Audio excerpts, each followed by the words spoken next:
British Columbia, Canada, part of the Commonwealth.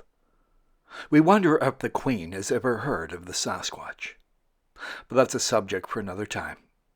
This time around, it's a retrospective of our mission, our quest, and our explorations into the wilderness of Canada's most western province, across the Pacific Ocean from Japan, which is a mighty cool place, and we have yet to find out if they too have the Sasquatch. They may have a sea monster or two. Welcome, friends.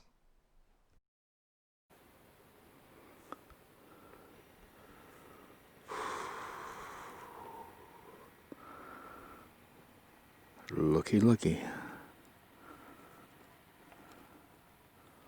Many places to remain hidden from the prying human eyes seeking you. Sasquatch.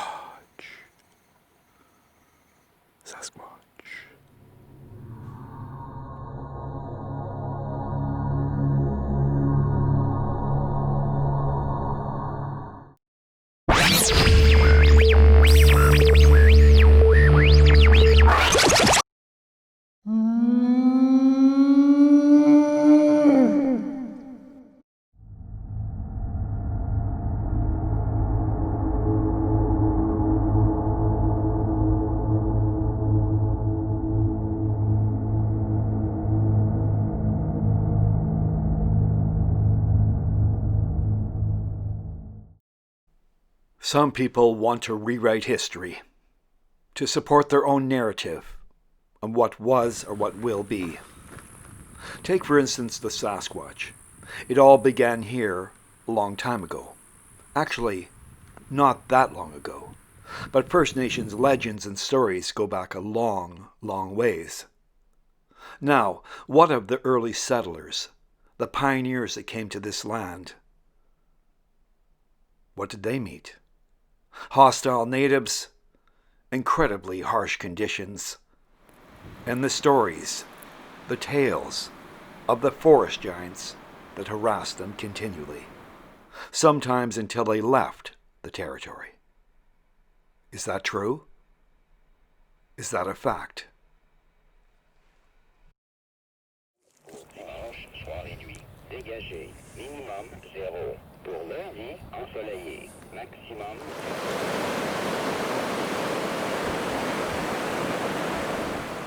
Many of you know our disclaimer. We are not actually looking for Sasquatch. We are exploring areas where claims of sightings or encounters have been made. And from time to time, we come across things that are interesting, like this single print. What is it? Or this sound we captured but did not notice till later, back in the studio.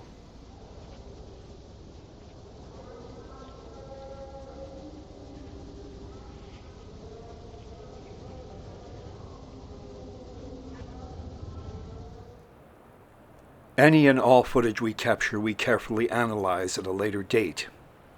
Sometimes we find things intriguing, such as those sounds. We can tell you it was not a moose. There are no moose in that territory. It may have been an elk. It certainly was not a human. What was it? We are not going to say it was a Sasquatch. Definitely strange, and a mystery for sure. In the field, we come across all kinds of cool things in nature, such as this gathering eagles, waiting to get a tasty morsel of salmon during a spawn run on the river. Had this young eagle remained perfectly still, we may never have noticed it. Natural surroundings provide camouflage for many creatures, so they may avoid becoming a victim of a predator. It has been said the Sasquatch can remain perfectly still, and you may pass right by one and never know.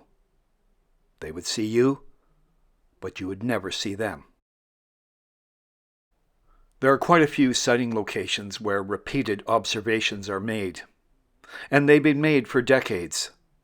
When we explore these areas, we look at everything: the trees, the ground, the flora, the fauna, What is it that attracts the Sasquatch to certain areas? We're not sure.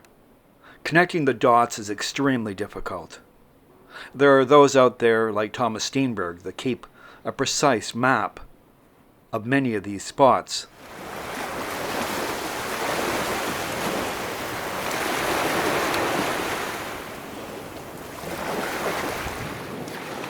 The careful research and documentation made by Steenberg and others that have been doing this a very long time is overshadowed by the famous, or the would-be famous, those people desiring attention.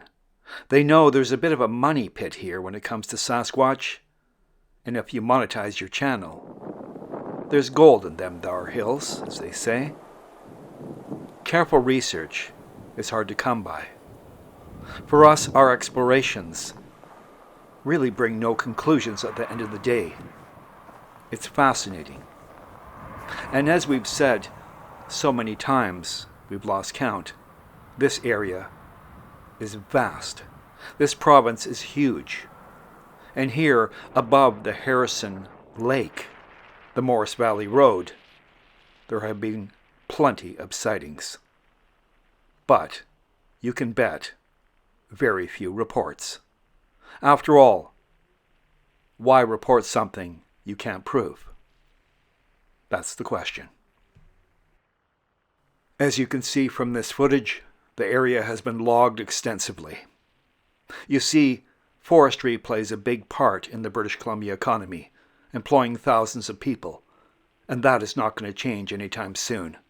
Some of the forest practices are completely unsound and without merit. Heli-logging, clear cuts, it's a matter of opinion. We're not against logging.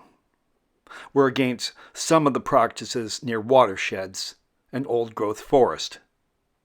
Many will argue that point. To be clear, we do not wish to be engaged in a great debate about what is right and wrong with forest practices. Our travels have taken us along this incredible coast into the mountain ranges, into lush valleys, and into the rainforest, emphasis on the rain. We have traveled to areas where the mosquitoes dominate the landscape, the tenacious little buggers that want to consume you and will stop at nothing to suck your blood, like Bella. Not to mention black flies and horseflies, who also have an attitude problem. Now, we have been told of an area that we've tried to get to for a number of years, and finally we did. An area that is lush and beautiful.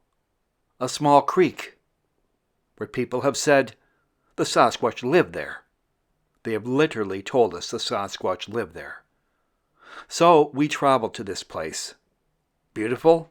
Absolutely. Creatures? We didn't see many. Isn't that always the case with us? Here we are, in paradise.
After 6 hours here, nothing.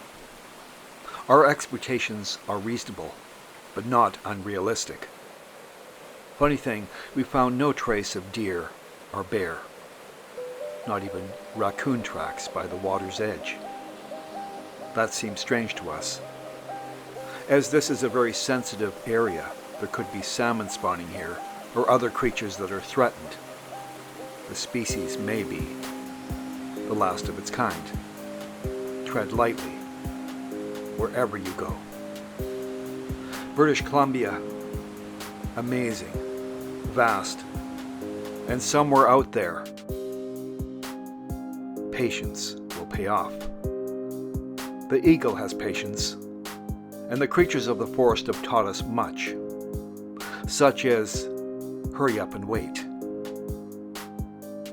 This place is our home. We ask you respect, British Columbia. Don't throw your crap everywhere. Have some reverence for this land, for the next generations to come. Now, if you've seen a Sasquatch, we want to hear about it. We promise you, discretion is the better part of valor.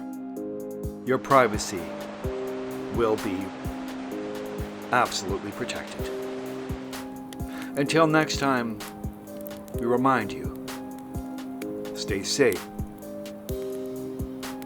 And of course, eyes open, cameras ready. Over and out.